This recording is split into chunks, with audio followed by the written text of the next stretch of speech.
ইরানের সর্বোচ্চ নেতা মুজতবা আলী খামেনির দাবি, মধ্যপ্রাচ্যে এখন আর কোনো মার্কিন ঘাঁটি নিরাপদ নয়। আর সে কথা যে কেবল কথার কথা নয়, তার প্রমাণ দিল ইরান ও যুক্তরাষ্ট্রের মাঝে নতুন করে আবার সংঘাতে শুরু, যখন তেল বহনকারী একটি ইরানি ট্যাঙ্কারে হামলা চালায় মার্কিন বাহিনীর এই হামলার পর সঙ্গে সঙ্গে ইরানের ইসলামিক বিপ্লবী গার্ড বাহিনী বা আইআরজিসিও ক্ষেপণাস্ত্র নিক্ষেপ করে একটি মার্কিন ইসরায়েলি জাহাজে হামলা চালায়। কিন্তু এই হামলা এবং পাল্টা হামলা আরও গুরুতর আকার ধারণ করে যখন হরমুজ প্রণালীর কাছে অবস্থিত কেশম দ্বীপে ইরানের একটি যোগাযোগ টাওয়ারে হামলা চালায় মার্কিন বাহিনী। এই হামলার প্রতিক্রিয়া জানাতেও দেরি করেনি তেহরান। পাল্টা প্রতিক্রিয়ায় উপসাগরীয় দেশ কুয়েত ও বাহরাইনকে লক্ষ্য করে ক্ষেপণাস্ত্র ও ড্রোন হামলা চালায় আইআরজিসি। যুক্তরাষ্ট্রের সামরিক ঘাঁটিতে ইরানের পাল্টা হামলা, আর সেই হামলার পর উঠে আসছে একের পর এক চাঞ্চল্যকর দাবি। স্যাটেলাইট ইমেজ বিশ্লেষণ করলে যে চিত্র দেখা যাচ্ছে তা কি সত্যিই বদলে দিচ্ছে পুরো সংঘাতের সমীকরণ?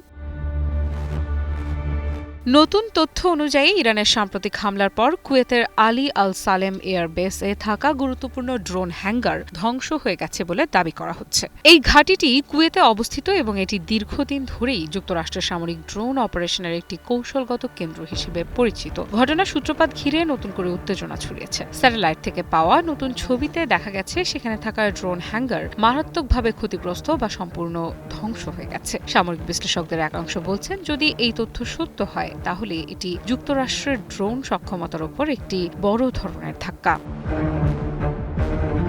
অন্যদিকে যুক্তরাষ্ট্রের সামরিক সূত্রগুলো এখনো পুরো ঘটনাকে নিয়ে স্পষ্ট কোনো বিস্তারিত ব্যাখ্যা দেয়নি। তবে কিছু প্রাথমিক স্বীকারোক্তিতে বলা হয়েছে কিছু ড্রোন ক্ষতিগ্রস্ত হয়েছে এবং পরিস্থিতি পর্যবেক্ষণে রাখা হয়েছে, কিন্তু সম্পূর্ণ ধ্বংস হওয়ার দাবি তারা এখনো নিশ্চিত করেনি। এদিকে ইরানের পক্ষ থেকে বলা হচ্ছে সাম্প্রতিক পাল্টা হামলা ছিল আত্মরক্ষামূলক পদক্ষেপ। তাদের দাবি, যুক্তরাষ্ট্র যুদ্ধবিরতি ভেঙে আক্রমণ শুরু করায় তারা বাধ্য হয়েছে প্রতিক্রিয়া জানাতে। এই বক্তব্যের পর আন্তর্জাতিক মহলে নতুন করে প্রশ্ন উঠছে, এই সংঘাত কি আর নিয়ন্ত্রণে আছে? বিশেষজ্ঞদের মতে, যদি সত্যি স্যাটেলাইট ইমেজে দেখা ক্ষয়ক্ষতির তথ্য সঠিক হয়, তাহলে এটি শুধু একটি ঘাঁটির ক্ষতি নয়, বরং গোটা অঞ্চলে যুক্তরাষ্ট্রের সামরিক কৌশলের ওপর চাপ সৃষ্টি করতে পারে। কারণ ড্রোন হ্যাঙ্গার মানে শুধু একটি ভবন নয়, বরং গোয়েন্দা নজরদারি ও আকাশপথে অভিযানের কেন্দ্রবিন্দু।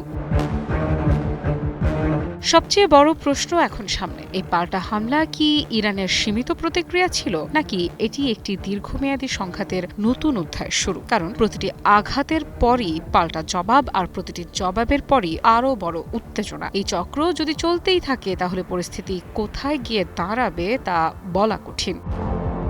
এছাড়াও বিবিসির অনুসন্ধান বলছে, সাম্প্রতিক যুদ্ধে ইরানের বিধ্বংসী হামলায় যুক্তরাষ্ট্রের একেবারে দিশেহারা অবস্থা। দীর্ঘদিন ধরে হোয়াইট হাউস দাবি করে আসছিল ইরানের সামরিক শক্তি প্রায় ধ্বংস করে দেওয়া হয়েছে, কিন্তু সম্প্রতি বিবিসি ভেরিফাইয়ের বিশ্লেষণ করা স্যাটেলাইট ছবি এবং ভিডিও ফুটেজ ভিন্ন এক চিত্র তুলে ধরছে। বিশ্লেষণে দেখা গেছে ইরানের পাল্টা হামলায় মধ্যপ্রাচ্যের বিভিন্ন দেশে থাকা যুক্তরাষ্ট্রের অন্তত 20টি সামরিক স্থাপনা ক্ষতিগ্রস্ত হয়েছে। আর কিছু বিশ্লেষকের ধারণা প্রকৃত সংখ্যা 28টি পর্যন্ত হতে পারে। হামলাগুলো ছিল অত্যন্ত নির্দিষ্ট এবং পরিকল্পিত।